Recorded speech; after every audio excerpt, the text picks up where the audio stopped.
Every 2 years, the Children's Initiative offers a detailed and organized analysis of 25 key indicators of health and well-being of children throughout the county.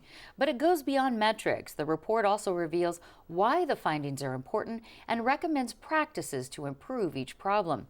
Children's Initiative CEO Sandy McBrayer joins me with the highlights. And Sandy, you did something new on this report card by looking at what you called 5 key indicators. What are those indicators and why did you include them? Well, we actually included 5 adult indicators to try to show that what happens in childhood goes through your lifetime. So from obesity, when we see that if 80% of children who are overweight at 10 are obese at the age of 25. So we're trying to show people that the behavior didn't start at 40 or 50, but it started at childhood, from smoking, poor nutrition. It all goes through to say from childhood what's happening to our adults. Among the improvements with the children, the county saw actually a reduction in child abuse and also in juvenile crime. Let's start with the juvenile crime.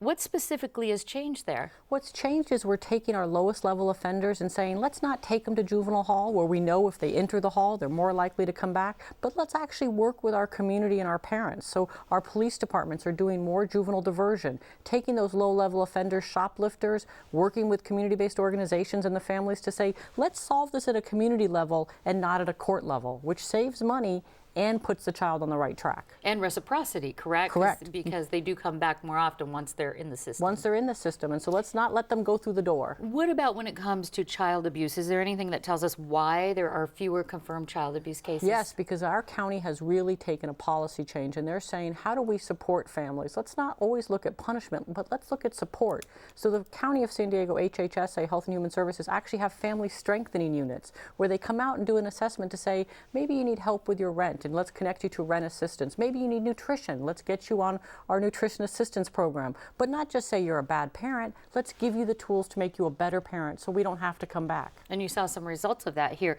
But when it comes to the number of children getting immunized, 81% is about the level in San Diego, which is about the same amount of people getting immunized children as it was back in 2002. What is being done to correct that problem? Well, San Diego has the highest percentage of personal belief exemptions of any county in Southern California, and our personal belief exemptions are higher than the state rate. So it's really targeting the right parents. It's not poor parents who aren't immunizing their child.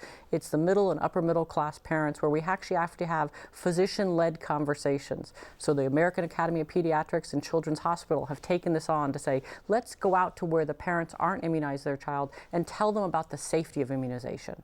Where does the county stand when it comes to the number of children who are obese or overweight?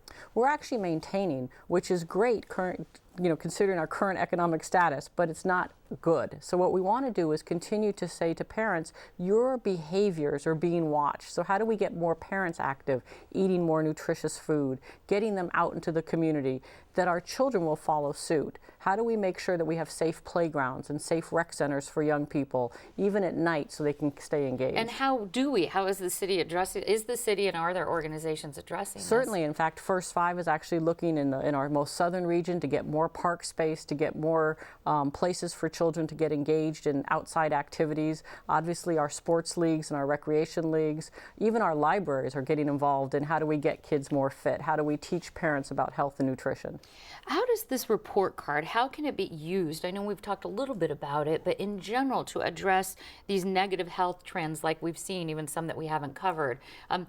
Does the city look at it, the Board of Supervisors? What happens to it This from report here out? card actually goes to every elected officials in San Diego County, from school boards to city councils to mayors to Board of Supervisors, our federal and our state. But it also, from this point to the end of the year and then all through next year, just in the next 7 months, we'll do 50 community presentations from community collaboratives to hospitals to clinics to school districts to say, what's the data in your zip code telling us? Not just county data, but really regionalizing it to say, what are your 3 most pressing issues, Chula Vista or Oceanside, and what recommendations can you do to improve this as an individual and a community resident?